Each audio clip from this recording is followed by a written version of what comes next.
So I'm going to talk today about the Tokyo Game Show 2019 edition. Anybody's been TGS before?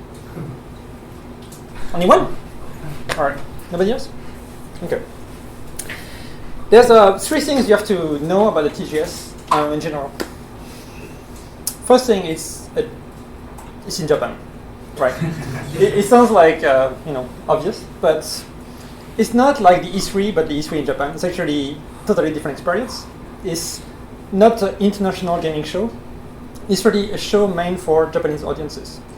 So when you go there, you don't see keynotes in English with people coming from all around the world to speak about their plans for the planet, right? You see basically Japanese developers coming to talk about their games to a Japanese public. So whenever you see a presentation or a keynote, it's usually in Japanese. Or if there's only a translator, it's because they're translating a foreigner to Japanese, not the opposite. All right. So if you don't speak Japanese, you're probably missing a lot of the, I think, attraction of the show. That's the first thing. Second thing that's really important is the Japanese market. You have to understand it's very different from the US gaming markets or the European gaming markets. What I mean by difference, it's mostly consoles and smartphones games, right? And smartphone is basically 8-bit stealth games you see in the train, right? It's not really gaming, but anyway, it's part of the gaming nowadays. And they make a lot of money, so yeah, it works, I guess. But there's no PC gaming. The PC gaming market in Japan is underground, and I mean actually literally underground. When you go to Yodobashi Camera in Osaka, where's the games, right? They are third floor or fourth floor, right? Where's the PC game? They're B1 or B2, like next to the wires, the electric stuff. Like nobody goes there. Nobody respectful goes there. Like those freaks go there only. Right. So this is the PC market is in Japan, right? Nobody wants to talk about it. It exists somehow, but it's super small, and people who usually part of it, they look like straight people. So don't say you're a PC gamer in Japan. Yeah. Anyway. I'm actually a very kind of specific PC gamer because I play on Linux on PC, which is extremely small minority in Japan. Probably the only person. That's B6, right? Huh? B6. Yes, right. I have to dig underground.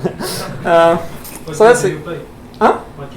Oh, tons of games because nowadays you have an emulation layer between Windows game and Linux game. So you can actually play I would say like 60% of Windows game on Linux too. So you're a Windows gamer on Linux. Exactly. Yeah. But basically, I don't need to be in the Windows environment. So, yeah, I dropped my install that was just used for that. Anyways, parenthesis. And the final point was we shouldn't call it the Tokyo Game Show, and I don't know why it isn't. Yeah. Because it's not happening in Tokyo. It's actually in Chiba. This is the Tokyo Prefecture here. This is where it's happening, and this is just next to Chiba. So actually, it's a Chiba game show. All right. And they don't even need to actually invent a mascot because there's a mascot coming from Funashi, which is very close to here. So actually, they could just reuse that mascot. And there is like Chiba game show, and this is Funashi, which is the local mascot that is very popular. But to their credit, they could still claim that because it's true. It started very long time ago in Tokyo Big Sight, which is technically in Tokyo. So I guess you can say historically. Yeah, it's Tokyo Game Show, but it's really very far from Tokyo nowadays. It's about an hour train ride. Just next to Tokyo Disneyland, which is also Chiba Disneyland. All right. About the attendance, because I heard you guys love numbers. This is the attendance during the business days where we usually go. I never go on the other days. And by the way, I went this year for the third time with my friend Ben Merton, who comes here often, but he couldn't make it tonight, so unfortunately, he actually made most of this presentation and was presenting for him. So thanks, Ben. And this is the attendance during the business days. It's seen during the public days total. So this year was actually pretty busy during business days. You will see some pictures, but it's nothing compared to, of course, the public days. Public days is during the weekend. And yeah, this year is basically about the same as 2 years ago. Not the biggest ever, but still pretty big. And this is what it looks like during the business days. You can actually walk around. You didn't like working on other people's feet. It's nice. But it does get pretty busy. Just like it was Friday afternoon before closing, it was pretty busy. So it's not like completely empty either. But this is what happens during the public days, and you don't want to go there. Especially you don't want to go there to play games because the waiting time is usually about 3-4 hours to play a single game. So maybe you play 2 games during the day. That's it. That's your Tokyo Game Show day. And you pay like 3,000 yen or something, so forget it.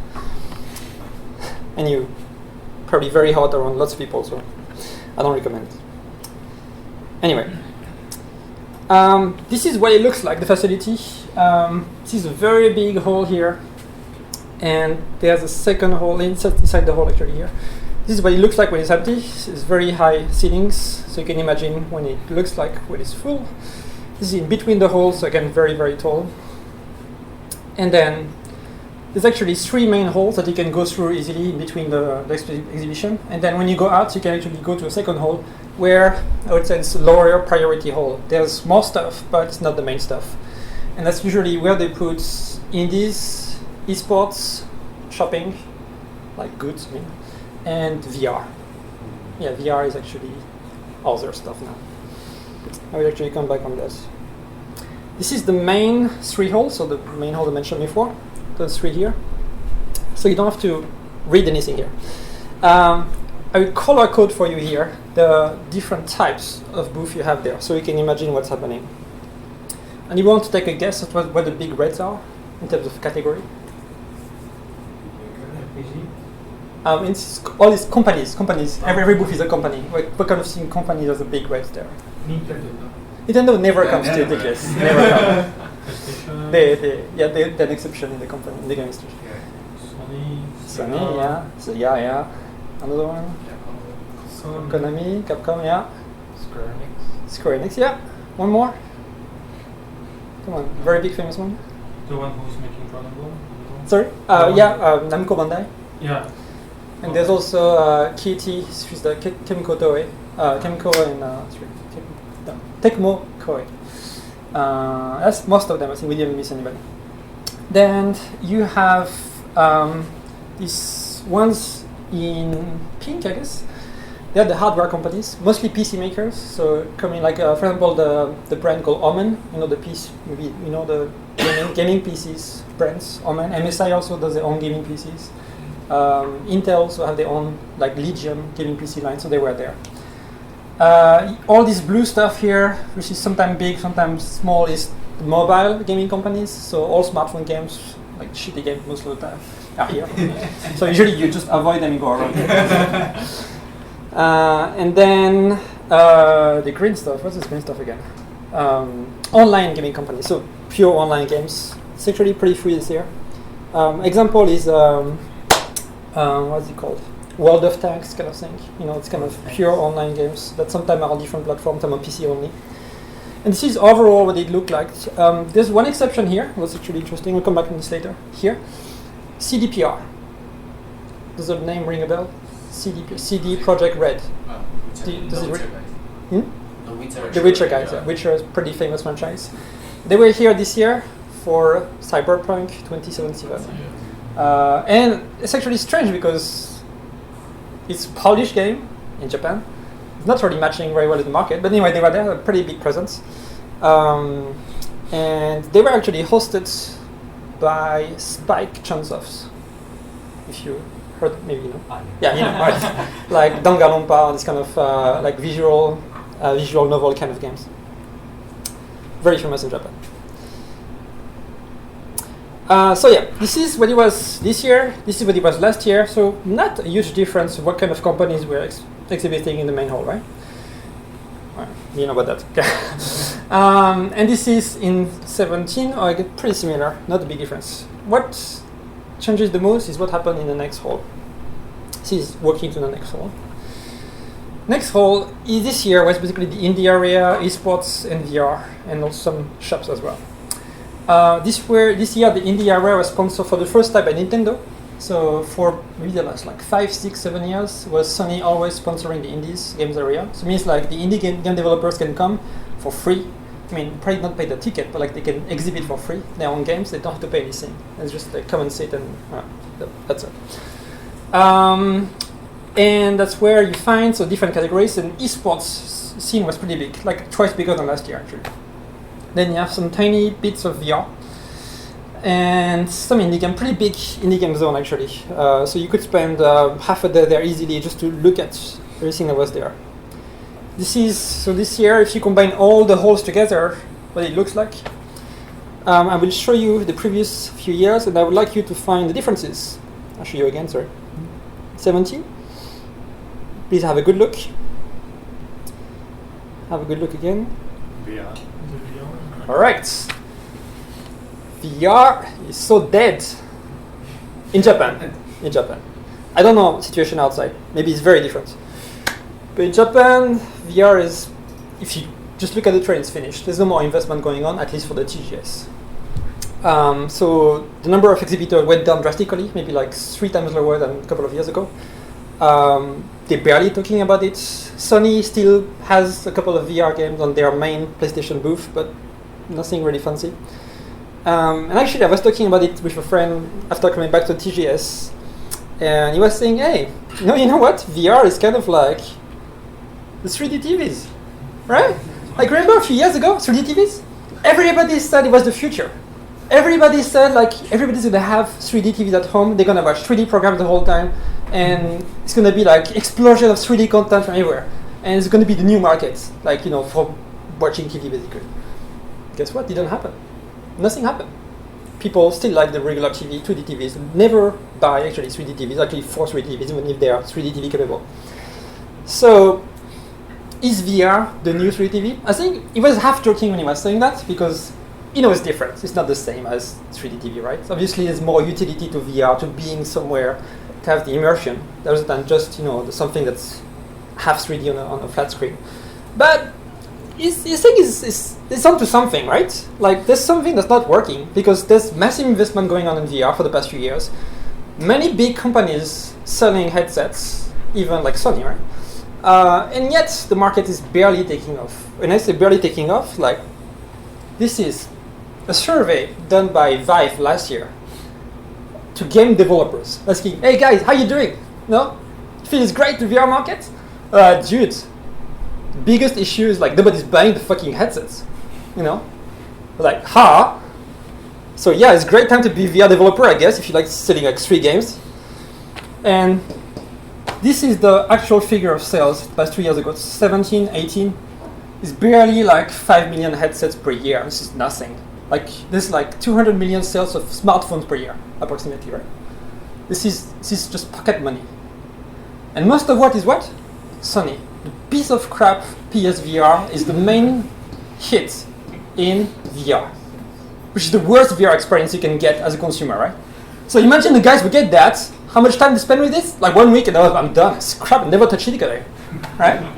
So this is what you're like destroying generations here with PSVR.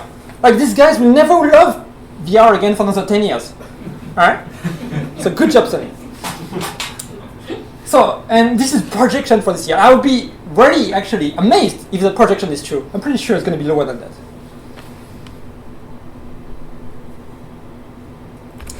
Napkin calculation.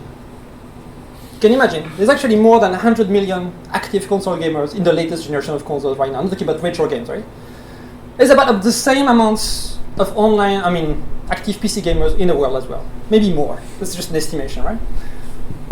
There's probably less than 10 million VR gamers worldwide. And there's very few games that are being produced and being bought. So where's the market?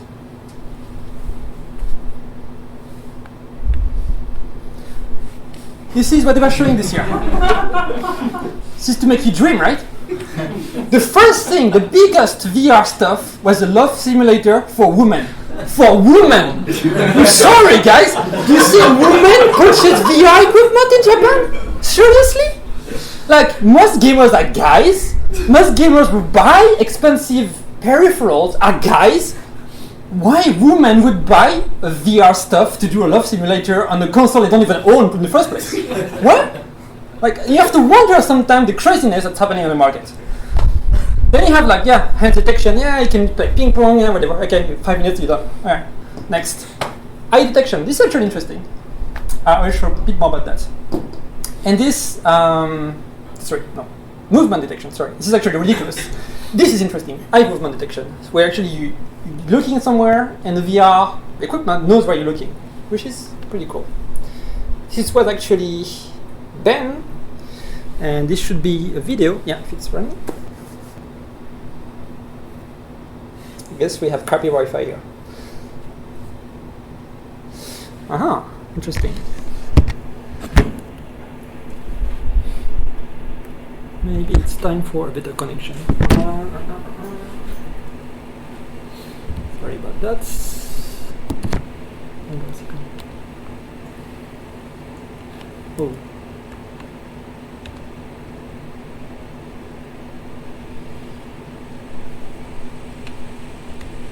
All right.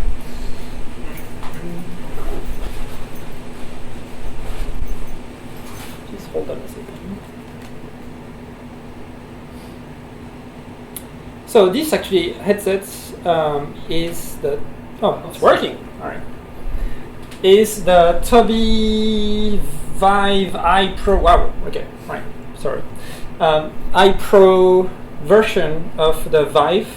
The Vive is the main headset from Valve and HTC, and it's the most expensive headset as well.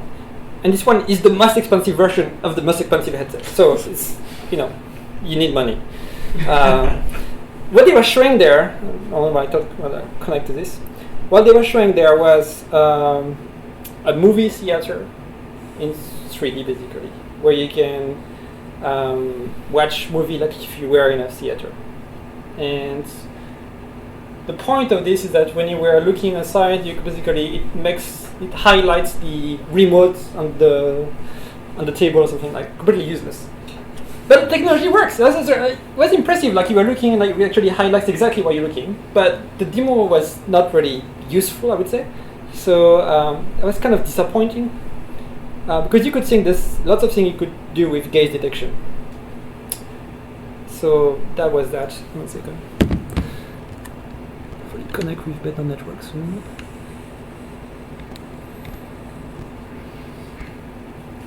Any questions so far, or we wait for Wi-Fi? Was there any AR stuff? AR stuff, no.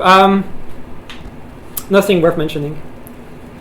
I would say I saw in another occasion the what's the name of the Microsoft HoloLens, but it was not this year at the show, so they were not showing that at least. Am I in a Wi-Fi connection here? Yes. So I guess we'll have to do without the videos. Alright. Unless it'd be like this building is like. Oh. Alright. Okay. Now you can see the girl better. Alright. This was haptics. Okay.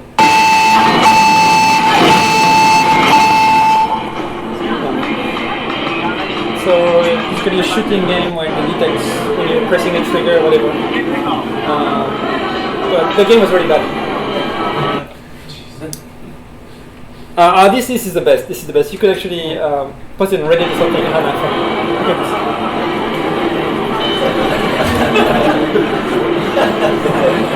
This is VR movement. You have to learn again how to walk. And this guy's like. This is absolutely. Yeah.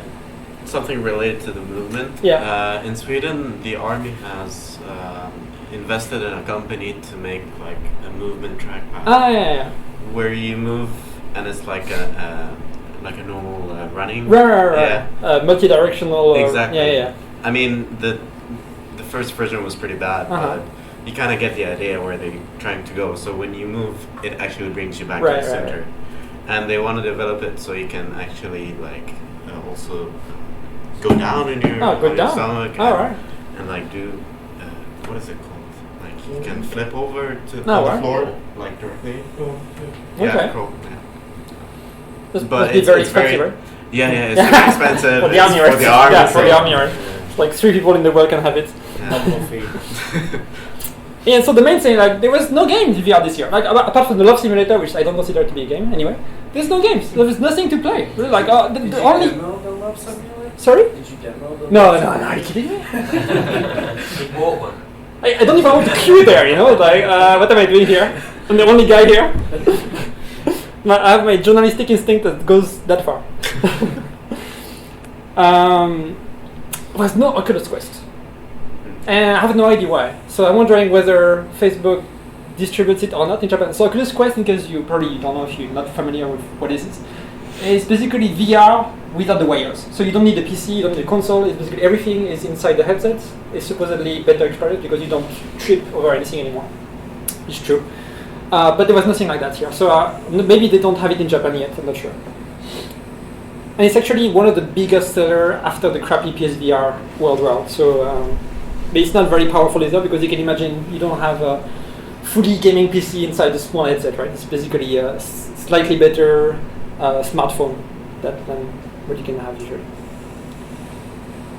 Yeah, and to state the obvious, I think we won't have vast adoption of VR until we have actual proper software that goes with it. And I'm not sure games is the key markets. Maybe it's education, maybe something else. I don't see good games so far. It's been like 5-6 years they're showing VR stuff. Still like always some crappy games, like you play 5 minutes and you're all done. You don't want to play this anymore. I saw a lot of people talking about this the other day, saying they felt sick. Yeah, there's some tech issues as well. There's about 20-30% of people actually will get really sick of VR movement. So that's also a blocker. There's the cost as well. There's the fact you need usually to have another equipment on top of that. Plus there's a lack of software. It's amazing. Hey, so, like I'm a PC gamer, right? I know a bunch of friends who have also a PC gamer, right? How many of my friends have a VR headset? Can you take a guess? 1 or 2. 1 or 2. Exactly. 1 or 2 among of 20 people at least. That tells you, and those people have disposable income. It's not the money that's stopping them. They just have no interest in having this crap at home. What about the AR? Huh? Were there any AR games? There was probably some very small booth, but nothing like was really big, I think, for VR or for AR.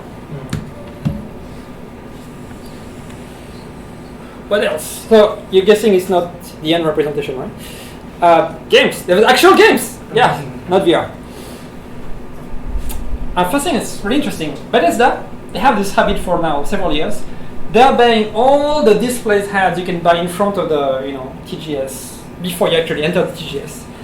And there's nothing to see on Bethesda at the TGS itself. Nothing. Like it's just like in a small corner, there's like a couple of trailers on the small TV. That's all. Like what? What's this doing here? And this is not cheap. Like this kind of stuff. This is the price.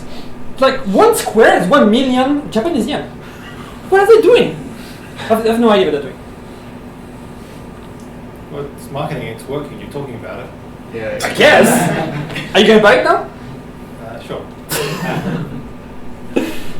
Alright, now, serious game. What's the best 3 games? I think we were both in agreement with Ben at the show there. This was the best game of the show. Final Fantasy VII Remake. Anybody play the original Final Fantasy VII PlayStation 1? Oh yeah, I guess many people, yeah. Very famous game, right? This is the better version of it. The more like movie-like version of it. Like you remember, but better. I will talk about it quickly. Death Stranding, from the new game from Kojima after he was kicked out of Konami, or fired, or whatever you call it. And Cyberpunk 2017, so the new game from the Witcher guys, which takes place in the future, and it's about cyber stuff, hackers that go in your mind, and you have futuristic weapons and bikes and whatever. And it's actually pretty cool. And first, for the PlayStation, the Final Fantasy VII Remake, you had to get it early because otherwise you can see he had 1.5 wait pretty quickly afterwards. So it's just that's during the business days. During the public days, it's probably like 4 hours wait to play the game. We got in first the first day. We were super lucky. So we were done with this game. Okay, we can go back now. This is actually a trailer for that game that was shown there, but they had actually a playable demo at the show where you could experience kind of time in this kind of boss fight against one of the bosses of the game. I think it's very well made in the sense that it recreates the atmosphere that you remember of the game very well. It uses the same music as well, which is a very good call, I think, because the music was really good. And the characters are very, they're upgraded, but they look alike to what they were before. They haven't changed completely what they look like. And it seemed like they recreated most of the key moments that we remember from this episode. Like they just basically took what was happening and just recreated in a better way, better graphics and so on. And I think it's a great way to make a classic into a better version. But at the same time, I have some bittersweet feelings about it. If you think a second, like the best game of the TGS 2019 edition is a game that was made 20 years ago. Right? It is, right? People are excited for an old game. And they've been pouring money 5 years into this project to make it look extremely nice and everything. It's an old game. So don't you wish, like, okay, instead of doing a remake of that old game, they made the new Final Fantasy that's as good as this one that nobody has played before? That would be great. You don't know the end of the story, right? That would be, that's why I have some, I really want to play it. At the same time, I feel like it's a shame that it's an old game. And it's going to be on PS4 next year in March. Problem is, it's the first episode. They actually cut it in parts because it was a full game before, but now it's episodic. Because I guess actually a lot of work came into doing even the first part, so they can't do everything at once. So the next episode is not going to be on PS4, so you have to buy two consoles. It's pretty smart for Sony, right? You want to play the game, right? Buy the PS5. All right. Pretty good, pretty good. They're very good. There is a version for computer too? No! No. Of course, Sony wants you to buy the Stream 5. Fuck. Yeah. What do you think? That's marketing. Fuck. Yeah. At least it's not announced yet. Maybe they will come like 10 years from now, it's possible. But if you want to play it when it comes out, it's the PS4 and the PS5, I guess. I heard from my friend in Belgium. There will be a version, a computer version of this game. That's what they claim, but never announced anywhere officially. So whoever says that is like basically the informer, like Snowden, right? Alright, and there was so Death Stranding. The main point of being there at the show is that Kojima was talking about the game. And so I think, coming back to my first point, the point of going to TGS is not about seeing new games, because all these games have been shown before the E3 or the Gamescom like a couple of months ago, right? So apart from some very specific for Japan, like the Love Simulator for women and stuff, if you really want to play that, you have to go to TGS, right? Apart from that, most of the really good games, you've seen them somewhere else before. But what you haven't seen is Kojima talking in Japanese to a Japanese audience about this game. Because when he goes to the US and talks about this game, he talks to a different public, and he has an interpreter, he speaks very slowly, and he speaks about totally different topics because he knows that the audience is not Japanese. Right? Here he talks to his folks, to his peers. So he talks about many different things, about actually some kind of crap too. Like he likes talking about his friends who helped him in the game, and has these pictures of all his friends together. Don't really care about that, but he talks about the game as well, of course. About the ideas behind the game, like how it came to designing it and stuff like that. Oops, sorry. Yes, stopping the video is not really a good idea. And he talked for about 40 minutes in front of a demo of the game, I would say. What is normal demo? That's here, sorry. And Death Stranding looks like a very atypical game. You're basically delivering stuff in the world. It's not MGS where you're killing or shooting people. You're actually just delivering stuff in a strange kind of world, and you're going from one point to another point to deliver stuff, and in the meantime you can sit down, make fire, you can put ladders in between like valleys to cross.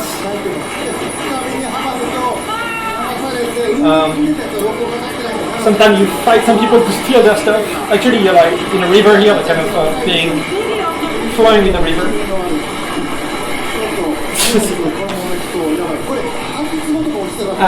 You can actually also bathe in onsen in the game. Ask me why. It's Kojima. So actually, it's really hard to know what final game is going to be like, because we see all this kind of aspect, like the strange kind of scenario from the trailer, and then the strange gameplay, which doesn't seem very interesting. So how it fits all together is going to be, I think, a question mark. maybe it will fit very well. Maybe it's going to be crap. I don't know. Because Kojima has made some very good games. He's made some very bad games too. So it's very hard to predict. Cyberpunk. So they had a very big move there, talking about the game, and they also had, as mentioned, Spectrumsoft, which is kind of unorthodox publisher in Japan, and also had the bike there. And if you heard about the E3 presentation, you know that they had a new character, a new famous character they put in the game, like Keanu Reeves. So I was waiting with Ben before entering the TGS, like looking at the leaflet because you're in the queue, right? Before entering. And like we're looking at the leaflet with about different booths. Oh, CDPR, here is very big booth CDPR, strange. Maybe they're gonna talk about Cyberpunk and everything. Say, what if Keanu Reeves shows up? Like, haha, no way! It's like, they're gonna come to Japan for that, right? So it's be a major surprise. Fuck me. So like, we were Thursday there, right? So yeah, it's fun. We go back to a hotel in the end, like, we separate room, but. And then like Friday morning, we checked the Twitter feed. Like, what? Kimi was there yesterday? We didn't see him. Where was he? Like, it's not my picture. Right? So like, we're like, why we didn't hear about it? We were there the whole time. Like, why there was no like commotion? Like people running around. We're like, we wonder like what we missed. When we missed it? Maybe when you get to the toilet, someone comes up, something. I don't know, right? And we found out, actually, I talked, because the articles about this, they said, he was there during the TGS, people, there was a massive crowd, they were running around, they almost killed themselves, you know? It's like, really? Where? When? We checked the articles, right? And then I asked a person at the booth, when was Keanu here? Didn't see him, didn't hear anything. Oh, was that before the show? The day before the show. Like, this was the 12th of September, right? He was there 11th of September. Nobody was there, it was just him. That's why you always see the same pictures of him on this bike. There's no other pictures, right? There's the only picture. He was there with journalists, and that's it. So he was actually not at the show. But almost meet him, right?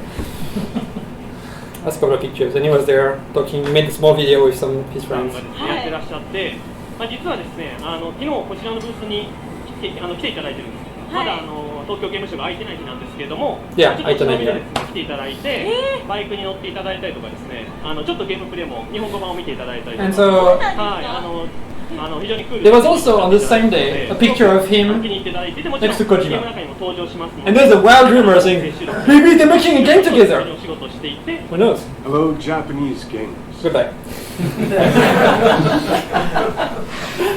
Alright, Sony was the only console manufacturer at the show, right? So you could play all the games from all different publishers at Sony booth if you want to wait 3 hours, basically. But the smartest thing to do is actually go to the actual publisher of the game and play the game there, because less wait. But Final Fantasy was only played now. You could more easily play it at the Sony because they have more space to play it there. Shenmue 3 was at the show. Who knows Shenmue? Ah, a Japanese fan here. Alright.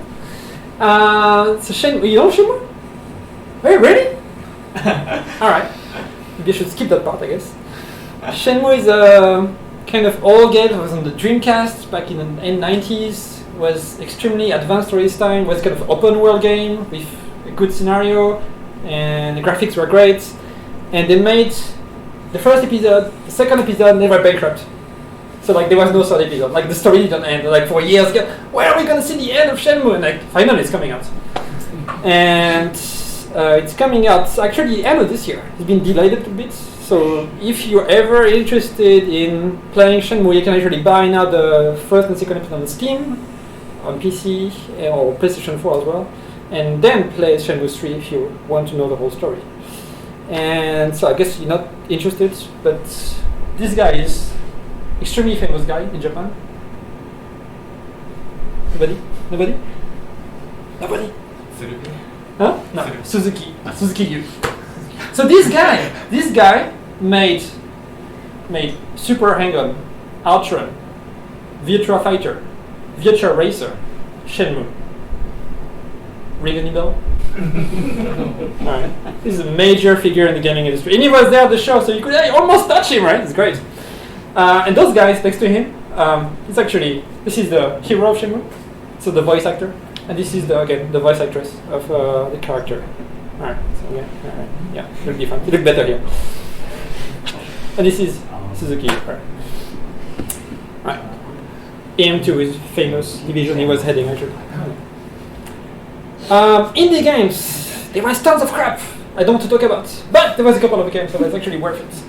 A Malaysian studio, Malaysia, I didn't know they were making games in Malaysia, it's surprising sometimes. They were actually making a pretty cool game called Giga Bash. It's actually King of Monster, which like you play with very big Godzilla-like monsters inside the city and you destroy everything as you fight each other. It's pretty cool. This was with friends like this, where you actually attach to a friend, and depending on which room you enter, you basically change position and change role. So it's kind of a multiplayer gaming, which with the gameplay is hard to describe. It's actually very fun, and it's all logic puzzle can way. This is a quick video of the Giga Bash stuff. Remove the sound because it was too loud. But basically you can see like fighting each other and destroying buildings.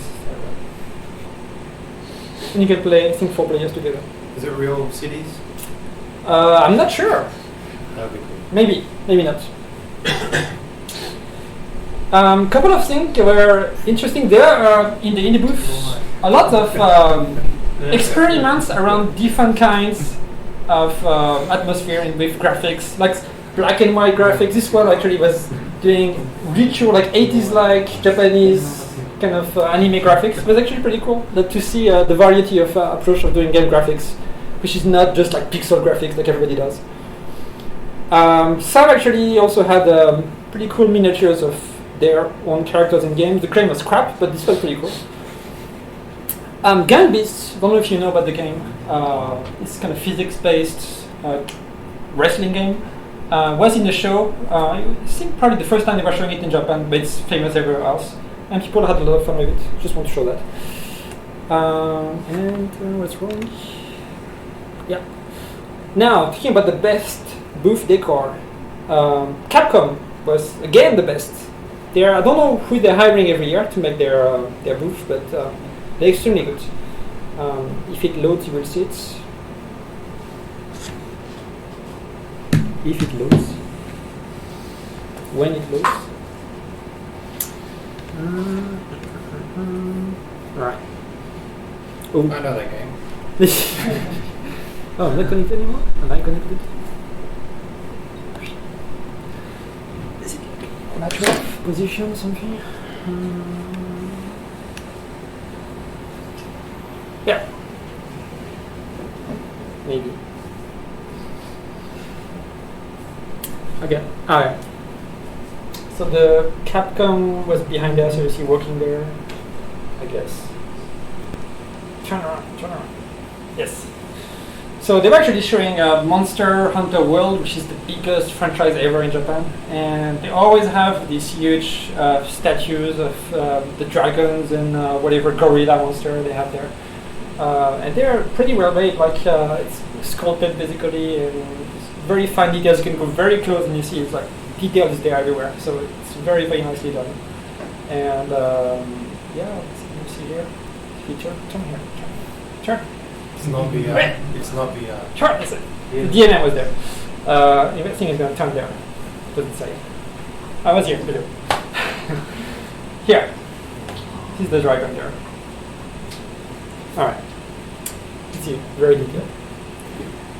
Probably skip this. They had some zombies for the new Resident Evil Left 4 Dead-like game. It's basically copied Left 4 Dead from Valve, and they made a Resident Evil game, and that guy was stuck there forever. I hope he's paid well, because that's not a good job. This was actually amazing. It was not a game, but this is a green screen technology. No, in a green screen, right? You go down there, and then basically they put something behind you when you're not there. And so Ben was there, was trying it out, and you will see in the next video what it looks like. I'll show you here. This is what it looks like when it's inside the TV screen, right? And it looks extremely realistic. Like, it doesn't look like it's fake at all. You can see there's no like discrepancies around this figure at all, the silhouette at all. It's like perfect. Even when it zooms, there's no parallax mistake or anything. It's extremely well made. I don't know the actual technology behind it, but it looks extremely real. And they're apparently using this in a couple of TV shows in Europe and maybe in the US as well, apparently. And they were actually showing water, like the surface is always changing, right? And you can't really see very well this particular small screen here. But actually, the water surface is perfect. You could not see where they were actually cutting the incrustation with the screen. So amazing technology. Cushions. I didn't know you could see cushion at TGS. This is actually interesting stuff. It's like they made this kind of polymer silicone style cushion. You can put a golf ball, sit on it, and you don't feel anything. You don't feel anything. Like it feels like you're sitting normally, right? This is made for gamers who are sitting the whole day and playing games, so they don't get like ass pain, this kind of stuff. Right? Actually, it's pretty good. I have to say, like I was almost tempted to buy until I saw the price, but like forget it. Like a small square like that was like Niman. Like $200, forget it. So this whole stuff was probably like your salary in a year. This was actually interesting. They made mouse pad in metal, the same material as katana blades. Also they say, I don't know, I can't verify. But so it's actually metal stuff, and it has like no friction. So like you lift your mouse and your mouse, come back here. It's actually amazing. It slides very well, and it's extremely expensive as well. Like this whole stuff, I think was like Go Mine or something. I'm like, alright, just like take my money. So yeah, they were trying to sell that to pro gamers because pro gamers need something different to play, right? It's not regular gamers anymore. SmackZ. I've been following this project for a long time. It's a portable gaming console, like this. It's actually like a Switch, but uglier, heavier, but better at the same time because you can play Steam games on it. It's a PC. It's a portable PC. And you could actually play Ni no Kuni 2, which is a game from Level 5 at the show, on this device, and it looked pretty good. It was running, of course, at 30 FPS, but it looked pretty much like the real game. It's like full HD screen as well. It's extremely expensive though. It's like the cheapest model is like $700, and the model you really want is almost $1,000. Wow. So again, rob me. But it's pretty impressive. And you have a haptic stuff like, so you can treat the mouse as well, just like the Steam controller. It's pretty good. I really want to buy it, but I don't have the money. 5G. Docomo had a huge booth about 5G gaming. It's the future for streaming, whatever. But nothing about 5G at the booth. They were just pretending it's 5G because 5G doesn't exist in Japan yet. So, alright.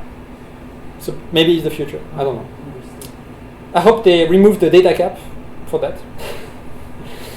Gaming PC had some fancy designs. All of the gaming PC had the RTX, new, what do you call that? The stuff like, ray tracing. What's written? Ray tracing stuff on it, right? So like, you could actually experience games that actually didn't have a ray tracing. They were not showing any games with ray tracing. So, but no point. But they had this pretty nice configuration. That one's actually pretty cool. In Corsair, they had a PC for like water in different colors for cooling, and they have a screen of a girl dancing there or whatever.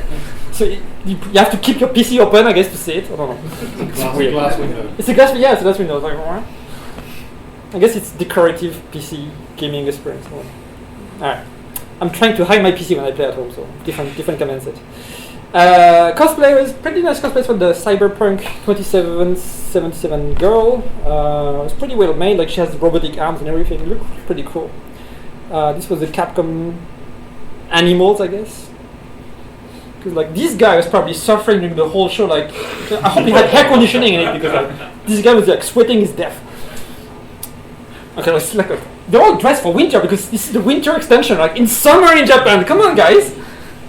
Poor guys, really. And you could also see some stormtroopers. Did you miss them? Yep. All right, they're working the show. And when you've done all the games, you've seen everything, and you're really bored, you go in the shopping area, trying to maybe buy some stuff for your friends or your wife or whatever. And there's always that to buy. Never seen that before, right? A Sega-shaped biscuit or whatever. Mega Drive, right? It's great. Oh, this was like it was like expensive. Yeah, it's not cheap. It's not cheap. I mean, they made a custom mold for that, right? This is like it's kind of funny stuff you find in TGS. You find nowhere else, right? It's like you're bored, you go, oh, what the fuck is this? Alright. And that's the end. And we have a couple of minutes before we have to pack and run away. So if you have any questions, go ahead. You said that the PC game, as a general, is not a big market in Japan. PC game, right? Yeah. Do you have any idea why?